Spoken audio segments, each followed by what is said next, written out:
Hello everyone, आज चाहिँ हामी स्वस्तिकमा न्यू कम्पनी क्रिएसन प्रोसेस हेर्न गइरहेका छौँ। त्यसको लागि सबैभन्दा पहिले हामीले स्वस्तिक लगइन गर्छौँ।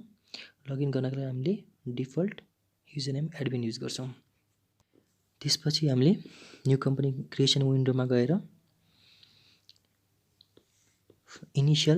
इनिसियलमा यो हाम्रो डेटाबेसलाई के नाममा सेभ गर्ने भन्ने कुरा हाम्रो इनिसियलको थ्रुबाट हुन्छ। मतलब हामीले डेटाबेस FY78 को नामबाट डेटाबेस क्रिएट हुन्छ।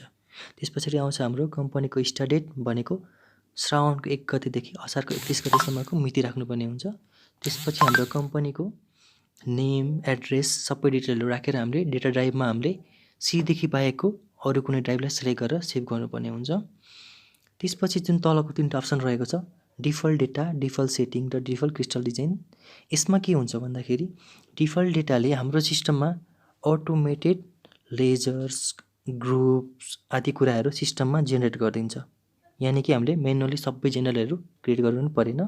डिफल्ट सेटिङले हाम्रो सिस्टममा automatically bill terms, document numbering कुराहरू मिलाइदिन्छ। हामीले म्यानुअली क्रिएट गर्नु पनि जरुरत पर्दैन। प्लस डिफल्ट क्रिस्टल डिजाइन सेटिङले के हुन्छ भन्दाखेरि जति पनि हामीले इन्ट्रीहरू गर्छौँ त्यो इन्ट्रीहरूको प्रिन्ट सेटअप सिस्टममा डिफल्ट क्रिस्टल डिजाइन सेटिङले गरिदिन्छ। त्यसपछि हामीले डाइरेक्ट हाम्रो कुनै पनि इन्ट्रीलाई इन्ट्री गरेर त्यसलाई डाइरेक्ट प्रिन्ट गर्न सक्छौँ आफ्टर यो तीनटा हामीले चेक गरिसके पछाडि।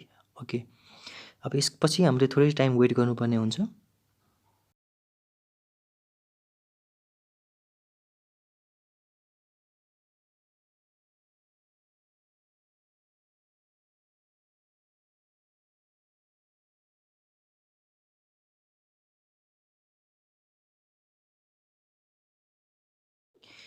न फाइनल्ली हाम्रो कम्पनी चाहिँ सक्सेसफुली क्रिएट भइसकेको छ। अब हामीले स्वस्तिकमा फेरि लगइन गरिसके पछाडि हाम्रो लिस्टमा हाम्रो कम्पनी आइसकेको छ। अब हामीले कम्पनी ओपन गरेर चेक गर्दाखेरि हामीले जति पनि डिफल्ट लेजरहरू, default crystal design, default bill टर्म्सहरूदेखि लिएर डकुमेन्ट नम्बरिङ सबै कुराहरू अटोमेटिकली सेट भइसकेको छ। यसरी नै हामीले कहिले पनि नयाँ कम्पनी यदि क्रिएट गर्दैछौँ भने अलवेज त्यो कुराहरू हामीले फलो गर्नुपर्ने हुन्छ। Okay, that's it for today. Thank you for watching. Have a good day.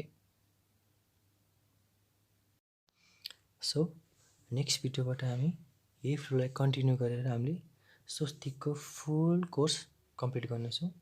साथै यो च्यानलमा चाहिँ टेक्नोलोजीसँग रिलेटेड सबै कुराहरू मैले अपलोड गर्ने गरिरहेको छु। सो त्यही कारणले मेरो च्यानललाई चाहिँ सब्सक्राइब गरिदिनु होला र तपाईहरुमा के कन्फ्युजन भयो अथवा के कुराहरू सोध्न मन लागे डाइरेक्ट तपाईले मलाई कमेन्टमा गएर कमेन्ट गर्न सक्नुहुन्छ।